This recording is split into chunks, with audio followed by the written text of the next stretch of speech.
যে প্রোগ্রাম নাম্বারটা দিচ্ছেন ওটা মেশিনে আসতেছে না, তাই তাহলে কোনো ওস্তাদ ঢুকে নাই। যদি রোমের মধ্যে হয় সাকসেসফুল আসলে অনেক সময় রোম নষ্ট থাকলে যায় না। আপনি আর একটা রোম দিয়ে একটু ট্রাই করে দেখেন ওস্তাদ, একটাতেও আসে না।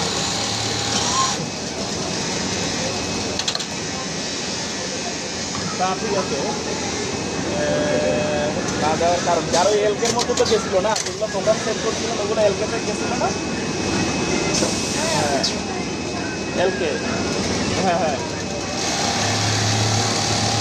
ও ও আচ্ছা।